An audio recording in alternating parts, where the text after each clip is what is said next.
Hi hello, നമുക്കിന്ന് ഈ വീഡിയോയിലൂടെ 100 വെറൈറ്റി റോസുകൾ കാണാം. അപ്പോൾ നിങ്ങൾ ചെയ്യേണ്ടത് എന്താണെന്ന് വെച്ചാൽ ഈ 100 വെറൈറ്റി റോസുകൾ നിങ്ങൾ കാണുക.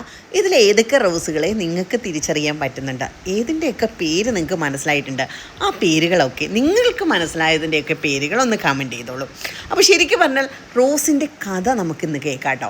ശരിക്കും പറഞ്ഞാൽ ലോകത്തെ രാജകീയമായ പൂവെന്നാണ് റോസ് അറിയപ്പെടുന്നത്. നിങ്ങൾക്ക് എല്ലാവർക്കും അറിയായിരിക്കും അല്ലേ? അപ്പോൾ ഇന്ന് നമ്മൾ പരിചയപ്പെടുന്നത് പൂക്കളുടെ രാജാവായ റോസുകളെയാണ്. അതെ, ഒരുപാട് വെറൈറ്റി, ഏതാണ്ട് 100 വെറൈറ്റി റോസുകൾ നിങ്ങൾക്ക് ഇന്നത്തെ വീഡിയോയിൽ കാണാം. അതിമനോഹരമായൊരു ചെടിയാണ് കേട്ടോ ഈ റോസ് എന്ന് പറഞ്ഞാൽ. പണ്ട് കാലത്തുള്ള രാജാവ് മുതൽ ഇന്ന് നമ്മുടെ തലമുറ വരെ എല്ലാവരും ഇഷ്ടപ്പെടുന്ന ഈ പൂവിൻ്റെ പിന്നിലുള്ള ചരിത്രവും ഇതിൻ്റെ വർഗ്ഗങ്ങളും ഇതിൻ്റെ വളർത്തൽ രഹസ്യങ്ങളും നമുക്ക് മനസ്സിലാക്കാൻ ശ്രമിക്കാം. അപ്പോൾ എങ്ങനെയാ, നമുക്ക് റോസിൻ്റെ ചരിത്രം ഒന്ന് പരിശോധിച്ചാലോ? അതെ, ഏതായത് 5000 വർഷം പഴക്കമുള്ളതാണ് നമ്മുടെ റോസിൻ്റെ ചരിത്രം. ഇത് ആദ്യം കണ്ടെത്തിയത് എവിടെയാണെന്നറിയാമോ? ചൈനയിലും മെസപ്പൊട്ടാമിയയിലും ആണ് എന്ന് കരുതപ്പെടുകയാണ്. അപ്പോൾ ബാബിലോണിൽ രാജകീയ തോട്ടങ്ങളിൽ റോസ് വളർത്തിയിരുന്നുവെന്ന് രേഖകളുണ്ട്. അതുപോലെ തന്നെ ഗ്രീസ്, റോമൻ സാമ്രാജ്യങ്ങളിലൊക്കെ റോസ് പ്രണയത്തിൻ്റെ പ്രതീകമായി ഉപയോഗിക്കപ്പെട്ടിരുന്നെന്ന് ചരിത്രരേഖകളിൽ പറയുന്നുണ്ട്. അതായത് ഏതാണ്ട് 5000 വർഷങ്ങൾക്ക് മുമ്പ് വരെ റോസ് ഉണ്ടായിരുന്നു എന്നർത്ഥം. ഈ റോസേറിയം എന്ന വാക്ക് നിങ്ങൾ കേട്ടിട്ടുണ്ടോ? റോമൻ ചക്രവർത്തിമാരുടെ തോട്ടങ്ങൾക്കാണ് ആദ്യം ഈ പേര് ഉപയോഗിച്ചിരുന്നത്. പിന്നീടാണ് ഇത് കത്തോലിക്ക ആരാധനയിലേക്കും ഇസ്ലാമിക തോട്ടങ്ങളിലേക്കും പൂക്കളായും റോസൊക്കെ മാറിക്കൊണ്ടിരുന്നത്. ശരിക്കും പറഞ്ഞാൽ 18-ാം നൂറ്റാണ്ടിൽ യൂറോപ്പ് വഴി റോസ് അമേരിക്കയിലേക്കും പിന്നീട് പൂർണ്ണ ലോകത്തേക്കും, മൊത്തത്തിലുള്ള ലോകം മുഴുവനായിട്ടും വ്യാപിച്ചു എന്നാണ് പറയപ്പെടുന്നത്. ഇത് എന്താ പറയുക, ഒരുപാട് ഇനം റോസുകൾ ഇന്നുണ്ട്. അപ്പോൾ നിങ്ങളൊന്ന് ആലോചിച്ച് നോക്കിയേ, നമുക്ക് സാധാരണ റോസ് എന്ന് പറഞ്ഞാൽ എന്താ? ചുമപ്പ്, എന്താ പറയുക, മഞ്ഞ റോസ്, ചുവപ്പ് റോസ്, വെള്ള റോസ്, പിങ്ക് റോസ്, അങ്ങനെ കുറേ റോസുകളല്ലേ നമ്മൾ മുമ്പ് അറിഞ്ഞിരുന്നുള്ളൂ അല്ലേ? എന്നാൽ അങ്ങനെയല്ല. ഏതാണ്ട് ലോകത്ത് 30,000-ത്തിലധികം ഇനം രജിസ്റ്റർ ചെയ്ത റോസ് ഇനങ്ങളുണ്ട്. ഞാൻ എന്തുകൊണ്ടാണ് ഈ രജിസ്റ്റർ ചെയ്തതെന്ന് പറയുന്നതെന്നറിയോ? റോസുകൾ ഒരുപാട് ഇനങ്ങളുണ്ട്, എന്നാൽ റോസുകൾക്ക് റോസ് സൊസൈറ്റിയും കാര്യങ്ങളും ഒക്കെ ഉണ്ട്. റോസുകൾ രജിസ്റ്റർ ചെയ്യപ്പെടണം. എല്ലാ റോസുകൾക്കും പേരുകളുണ്ട് കേട്ടോ. അങ്ങനെ രജിസ്റ്റർ ചെയ്യപ്പെട്ട 30,000-ത്തിലധികം, 3000 അല്ല കേട്ടോ, 30,000-ത്തിലധികം റോസ് ഇനങ്ങൾ ഉണ്ട്. ഇവയിൽ പ്രധാനമായിട്ടും റോസുകളെ 3 കാറ്റഗറി ആയിട്ട് തിരിച്ചിട്ടുണ്ട്. അത് എന്തൊക്കെയാണെന്നുള്ളത് ഞാൻ പറയാം. ഒന്നാമത്തത് സ്പീഷ്യസ് റോസ് എന്നാണ്. ഇത് കാട്ടിൽ സ്വാഭാവികമായിട്ട് വളരുന്ന റോസുകളാണ്. നമ്മൾ കാട്ട് റോസുകളെന്ന് പറയില്ലേ? കാട്ട് റോസുകളിൽ ഒരുപാട് വെറൈറ്റി ഉണ്ട് കേട്ടോ. അങ്ങനെ വളരുന്ന റോസുകളാണ് സ്പീഷ്യസ് റോസസ് എന്ന് പറയുന്നത്. പിന്നീട് രണ്ടാമത്തെ എന്താണെന്ന് വെച്ചാൽ ഓൾഡ് ഗാർഡൻ റോസസ്. അതായത് 1867 മുമ്പ് ബ്രീഡ് ചെയ്ത ക്ലാസിക്കൽ റോസുകളാണ് ഈ ഓൾഡ് ഗാർഡൻ റോസസ് എന്ന പേരിൽ അറിയപ്പെടുന്നത്. പിന്നെ അടുത്ത ഇനം ഏതാണെന്നറിയാമോ? Modern roses. അതെ, മോഡേൺ റോസസ് എന്ന് പറഞ്ഞാൽ hybrid tea rose, floribunda roses, grandiflora roses, ഇതൊക്കെ ഉൾപ്പെടുന്നത് മോഡേൺ റോസസ് ആണ്. ഇതിൽ ശരിക്കും പറഞ്ഞാൽ ഹൈബ്രിഡ് ടീ റോസ്, നമ്മുടെ എന്താ പറയുക, floribunda, miniature roses, climbing roses, ground cover roses, ഇതെല്ലാം തന്നെ മോഡേൺ റോസ് വിഭാഗത്തിൽ പെടുന്നതാണ്. അപ്പോൾ ഞാനിപ്പോൾ കാണിച്ചുകൊണ്ടിരിക്കുന്നത് കൂടുതലും മോഡേൺ റോസ് വിഭാഗത്തിൽ പെടുന്ന റോസുകളാണ് കേട്ടോ. അപ്പോൾ ശരിക്കും പറഞ്ഞാൽ ഇനി നമുക്ക്, ഞാൻ നേരത്തെ പല പ്രാവശ്യങ്ങളിൽ പല വീഡിയോസിലായിട്ട് ഈ റോസ് ബ്രീഡേഴ്സ് എന്നതിനെക്കുറിച്ച് പറയുന്നുണ്ട്. എന്താണ് റോസ് ബ്രീഡേഴ്സ്?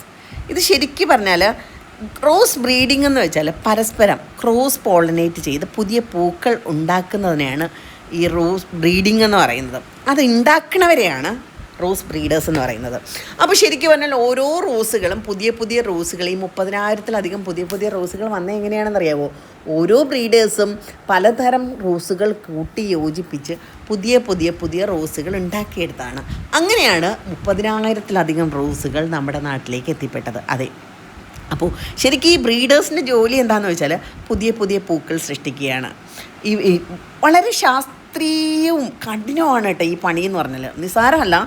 ഓരോ പൂക്കളും അതിൻ്റെ ജനറ്റിക്കൊക്കെ എടുത്ത് പുതിയ പൂക്കളായി വരാൻ വർഷങ്ങളെടുക്കും. അങ്ങനെയാണ് ഓരോ ബ്രീഡേഴ്സും ഓരോ റോസുകൾ ബ്രീഡ് ചെയ്യപ്പെടുന്നത്. പല റോസുകളും ബ്രീഡേഴ്സിൻ്റെ പേരിൽ തന്നെയാണ് അറിയപ്പെടുന്നത്. മിക്ക റോസുകൾക്കും ഈ 30,000 റോസുകൾ രജിസ്റ്റർ ചെയ്യപ്പെട്ടിട്ടുണ്ടെങ്കിൽ ഈ 30,000 റോസുകൾക്കും അതിന് ബ്രീഡേഴ്സ് ഉണ്ട്. അവരുടെ പേരിൽ അത് അറിയപ്പെടും, അല്ലെങ്കിൽ അവരുടെ പേര് രേഖപ്പെടുത്തിയിട്ടുണ്ടാവും. അപ്പോൾ ശരിക്കും പറഞ്ഞാൽ ഒരുപാട് റോസ് ബ്രീഡേഴ്സ് ഉണ്ട് കേട്ടോ. നമ്മൾ ബ്രീഡേഴ്സിനെ കുറിച്ച് ചോദിക്കുകയാണെന്നുണ്ടെങ്കിൽ, അല്ലെങ്കിൽ പറയുകയാണെന്നുണ്ടെങ്കിൽ, ജീൻ ബാപ്റ്റിസ്റ്റ് ഗില്ലിയോട്ട് ഫ്രാൻസിലാണ് കേട്ടോ. പുള്ളിക്കാരനാണ് ഫസ്റ്റ് ഹൈബ്രിഡ് ടീ റോസിൻ്റെ ബ്രീഡർ എന്ന് പറഞ്ഞാൽ. പിന്നെയുള്ളത് ഇംഗ്ലീഷ് റോസസ് ഉണ്ട്. അത് ഡേവിഡ് ടോസ്റ്റിൻ UK നിന്നുള്ളതാണ്. അതാണ് ഇംഗ്ലീഷ് റോസസിൻ്റെ ബ്രീഡർ. തുടക്കമാണ് കേട്ടോ. പിന്നെ മാർഗ്രത്ത മാർഗോ കോസ്റ്റർ, ഞാൻ കഴിഞ്ഞൊരു വീഡിയോയിൽ പറഞ്ഞിട്ടുണ്ടായിരുന്നു, നെതർലാൻഡ്സിൽ നിന്നുള്ളതാണ്. പുള്ളിക്കാരനാണ് മിനിയേച്ചർ റോസസിൻ്റെ ബ്രീഡറായിട്ട് ആദ്യത്തെ ബ്രീഡറായിട്ട് അറിയപ്പെടുന്നത്. അങ്ങനെ ഒരുപാട് വെറൈറ്റി റോസുകളിലൂടെ കടന്നു പോകുന്നതാണെന്ന്. അപ്പം നിങ്ങളുടെയൊക്കെ വീട്ടിൽ എത്ര റോസുകളുണ്ടാവും? എനിക്ക് കുറേ റോസുകളുണ്ട് കേട്ടോ. നമുക്ക് വിൽപ്പനയ്ക്കും ഏതാണ്ട് ഒരുപാട് റോസ് വെറൈറ്റീസ് നമുക്ക് വിൽപ്പനയ്ക്കുണ്ട്. അതുപോലെ തന്നെ ഞാൻ പറഞ്ഞില്ലേ, ഏതാണ്ട് 30,000-ലധികം റോസസ് നമ്മുടെ ലോകത്തുണ്ട്. അതിലേതാണ്ട് 3,000-ലധികം റോസസ് കേരളത്തിൻ്റെ ക്ലൈമറ്റിൽ നന്നായിട്ട് പൂക്കുന്നവയാണ്. അപ്പോൾ അങ്ങനെ ഒരുപാട് റോസസ് നമ്മളെ വിൽപ്പനയ്ക്ക് കൊണ്ടുവരാൻ ശ്രമിച്ചിട്ടുണ്ട്. ഒരുപാട് റോസുകൾ ഒരുപാട് പേര് മേടിച്ചിട്ടുണ്ട്. അടിപൊളിയാണ് റോസ് എന്ന് വെച്ചാൽ. റോസ് എന്ന് വെച്ചാൽ എന്താ, എപ്പോഴും മുള്ള് നമ്മളെ ഭയപ്പെടുത്തും അല്ലേ, മുള്ള് നമ്മളെ പേടിപ്പെടുത്തും അല്ലേ. അതെ, മുള്ളോട് കൂടി വരുന്നതാണ് റോസസ് എന്ന് പറയുന്നത്. എന്നാൽ ഇപ്പോൾ പുതുതായിട്ട് മുള്ളില്ലാത്ത കുറച്ച് ഇനങ്ങളൊക്കെ വന്നു തുടങ്ങിയിട്ടുണ്ട്. നമ്മുടെ ഓർക്കിഡ് റോസിനൊന്നും മുള്ളില്ല. എങ്കിലും മുള്ള് ഉള്ളതാണ് റോസ് എന്ന് പറഞ്ഞാൽ നമുക്ക് പെട്ടെന്ന് ഓർമ്മ വരുന്ന മുള്ളാണല്ലേ. പനിനീർ പൂക്കളുടെയൊക്കെ സുഗന്ധം ആസ്വദിക്കണമെങ്കിൽ എന്ത് ചെയ്യണം? മുള്ളുണ്ട്. അതെ, അത്രയും എന്താ പറയുക, അത്രയും ഭംഗിയുള്ള ഇലകളും മുള്ളുകളും ഒക്കെ ആയിട്ടുള്ളതാണ് നമ്മുടെ റോസ് കമ്മ്യൂണിറ്റി. ഇനി റോസ് വളർത്താൻ അറിഞ്ഞിരിക്കേണ്ട കുറേ കാര്യങ്ങളുണ്ട് കേട്ടോ. എന്താണെന്നറിയാമോ, റോസുകൾ എപ്പോഴും വെയിൽ ഇഷ്ടപ്പെടുന്ന ചെടികളാണ്. അതുകൊണ്ട് തന്നെ റോസിന് എപ്പോഴും 6 മണിക്കൂർ മുതൽ 8 മണിക്കൂർ വരെ നേരിട്ടുള്ള സൂര്യപ്രകാശം ആവശ്യമാണ്. നിങ്ങൾ ശ്രദ്ധിച്ചിട്ടുണ്ടോ, മഴക്കാലത്തൊന്നും അധികം പൂക്കൾ ഉണ്ടാവാറില്ല, നന്നായിട്ട് വളരാറില്ല. എന്നാൽ വേനൽക്കാലത്തോ നന്നായിട്ട് റോസ് പിടിക്കുകയും ചെയ്യും. അപ്പോൾ റോസിന് എപ്പോഴും ഡയറക്റ്റ് സൺലൈറ്റ് വേണം. അപ്പോൾ പലരും നമ്മൾ മരത്തിൻ്റെ ചുവട്ടിൽ ഷെയ്ഡിൽ ഒക്കെ വെച്ചിട്ട് റോസ് വളർത്താൻ ശ്രമിക്കാറുണ്ട്. പക്ഷെ അത് നന്നായിട്ട് പൂക്കാറില്ല. അപ്പോൾ പലരും വിളിച്ച് നമ്മളോട് പറയുന്നത്, എൻ്റെ റോസ് ഞാൻ കൊണ്ടുവച്ചിട്ട് ഒത്തിരി നാളായി പൂക്കണില്ല, ഒത്തിരി പൂക്കൾ വരുന്നില്ല. അതിൻ്റെ പ്രധാനപ്പെട്ട കാര്യം ഇതാണ്, റോസ് എപ്പോഴും 6 മുതൽ 8 മണിക്കൂർ വരെ നേരിട്ട് വെളിച്ചം കിട്ടുന്ന, നേരിട്ട് സൺലൈറ്റ് അടിക്കുന്ന സ്ഥലത്ത് വേണം വെച്ച് വളർത്താനായിട്ട്. നല്ല സോയിലായിരിക്കണം, വെൽ ട്രെയിൻഡ് സോയിലായിരിക്കണം. പിന്നെ എന്താ പറയുക, അസിഡിക് ആയിട്ടുള്ള മണ്ണാണ് റോസിന് എപ്പോഴും ഇഷ്ടമുണ്ടാവുന്നത്. പിന്നെ ഉള്ളത് റെഗുലറായിട്ട് പ്രൂണിങ്, അത് അത്യാവശ്യമാണ് കേട്ടോ. റെഗുലറായിട്ട് പ്രൂണിങ് ഉണ്ടെന്നുണ്ടെങ്കിൽ റോസുകൾ നന്നായിട്ട് പൂക്കും. പിന്നെ വാട്ടറിങ് ശരിക്കും പറഞ്ഞാൽ എന്താ പറയുക, ഓവർ വാട്ടറിങ് പാടില്ല. ഒരു മിനിമം ലെവലിൽ എല്ലാ ദിവസവും വെള്ളം ഒഴിച്ച് കൊടുക്കേണ്ടതാണ്. എന്നാൽ ചില സ്ഥലങ്ങളുടെ ക്ലൈമറ്റൊക്കെ അനുസരിച്ച് നമ്മൾ ആഴ്ചയിൽ 2 ദിവസമൊക്കെ വെള്ളം കൊടുത്താലും മതിയാവും. പക്ഷേ നമ്മുടെ ആ എന്താ പറയുക, മണ്ണ് വരണ്ട് പോവാതിരിക്കാൻ ശ്രദ്ധിക്കണമെന്ന് മാത്രം. പിന്നെ എന്താ പറയുക, ഞങ്ങൾ കൂടുതലുമായിട്ടും റോസിന് നിറച്ച് പൂക്കാനും ഇലകളൊക്കെ വരാനായിട്ട് കൊടുക്കുന്ന പ്രധാനപ്പെട്ട വളമെന്ന് പറഞ്ഞാൽ DAP തന്നെയാണ് കേട്ടോ. അപ്പോൾ DAP റോസിന് ഏറ്റവും നല്ല വളമാണ്. പിന്നെ അതുപോലെ തന്നെ ജൈവവളങ്ങളും ജൈവ കീടനാശിനികളും ഒക്കെ റോസിൻ്റെ വളർച്ചയ്ക്ക് അനുയോജ്യമാണ് കേട്ടോ. അപ്പോൾ എന്താ പറയുക, ഒരുപാട് വർഷങ്ങളായിട്ട് മനുഷ്യരുടെ ഹൃദയം കവർന്ന റോസുകളെയാണ് നിങ്ങളിപ്പോൾ കണ്ടുകൊണ്ടിരിക്കുന്നത്. എന്താ രസമല്ലേ, എന്തോരം വെറൈറ്റീസല്ലേ. അപ്പോൾ നിങ്ങൾക്കിതിൽ എത്ര റോസിനെ നിങ്ങൾക്ക് തിരിച്ചറിയാൻ പറ്റുന്നുണ്ട്? തീർച്ചയായിട്ടും നിങ്ങൾക്ക് തിരിച്ചറിയാൻ പറ്റുന്ന റോസുകളുടെ പേര് മാത്രം നിങ്ങൾ കമൻറ്റായിട്ട് ഇടുക. ബാക്കിയുള്ള റോസുകളുടെ പേരൊക്കെ അറിയണമെന്നുണ്ടെങ്കിൽ തീർച്ചയായിട്ടും അടുത്തൊരു വീഡിയോയിലൂടെ എല്ലാ റോസുകളുടെയും പേരും പറഞ്ഞ് അതിൻ്റെ പ്രത്യേകതകൾ ഞാൻ പരിചയപ്പെടുത്തി തരുന്നതായിരിക്കും. അപ്പോൾ എന്തായിരുന്നാലും റോസാപ്പൂക്കളെ ഇഷ്ടമുള്ളവരാണ് നിങ്ങളെന്നുണ്ടെങ്കിൽ ഈ വെറൈറ്റി റോസുകളെല്ലാം ഒരിക്കലെങ്കിലും കണ്ടിരിക്കുക, ഒരിക്കലെങ്കിലും എക്സ്പീരിയൻസ് ചെയ്യുക. അതായത് ഇത് നാടൻ മഞ്ഞ റോസാണ് കേട്ടോ. എനിക്ക് ഏറ്റവും ഇഷ്ടപ്പെട്ട ഒരു റോസുകളിലൊന്നാണ് ഈ നാടൻ മഞ്ഞ റോസ്. എന്ന് വെച്ചാൽ നാടൻ എന്ന് പറഞ്ഞാൽ അറിയായിരിക്കുമല്ലോ, നമ്മുടെ ഓൺ റൂട്ടഡ് റോസുകളാണ് കേട്ടോ ഞാൻ നാടൻ എന്നതുകൊണ്ട് ഉദ്ദേശിക്കുന്നത്. ഇതൊക്കെ പല വെറൈറ്റി റോസുകളാണ്, പല തരത്തിലുള്ള റോസുകൾ. നമുക്കിപ്പോൾ അവൈലബിൾ ആണ്. ആവശ്യക്കാർക്ക് നമ്മുടെ വെബ്സൈറ്റ് വഴി ഈ റോസുകളെല്ലാം തന്നെ പർച്ചേസ് ചെയ്യാവുന്നതാണ് കേട്ടോ. ഇനിയല്ല ഡയറക്റ്റ് വരണമെന്നുള്ളവർക്ക് ഡയറക്റ്റ് വന്നും പർച്ചേസ് ചെയ്യാൻ പറ്റുന്നതാണ്. ഇത് പിങ്ക് ക്ലൈംബിംഗ് റോസാണ്. കുഞ്ഞു ബട്ടൺ റോസ് പോലുള്ള പൂക്കളായിട്ട് നിറച്ച് വിരിഞ്ഞ് നിൽക്കുന്ന അടിപൊളി റോസാപ്പൂവാണ്. എനിക്ക് ഭയങ്കര ഇഷ്ടമാണ് കേട്ടോ. ഇതും ഇതിൻ്റെ ചുവപ്പൊക്കെ ഉണ്ട്. ഇതാണെങ്കിൽ അപാര മണമുള്ള അപാര സുഗന്ധമുള്ള ബ്രിട്ടീഷ് ക്യൂൻ എന്നറിയപ്പെടുന്ന ഒരു റോസാണ്. അടിപൊളിയാണ്. ഇത് വന്നിട്ട് 7 ദിവസം വാടാതെ കൊടിയാതെ നിൽക്കുന്ന, അല്ലെങ്കിൽ 7 തരത്തിൽ 7 ദിവസം 7 ഡിസൈനിൽ വിരിയുന്ന അടിപൊളി ഒരു റോസാണ്. ശരിക്കും ഒത്തിരി വെറൈറ്റി റോസുകളുണ്ട്. ഇനിയും കാണിക്കാൻ ഒരുപാട് റോസുകളുണ്ട്. ഇത് മാർഗോ കോസ്റ്റർ വെറൈറ്റീസാണ് കേട്ടോ.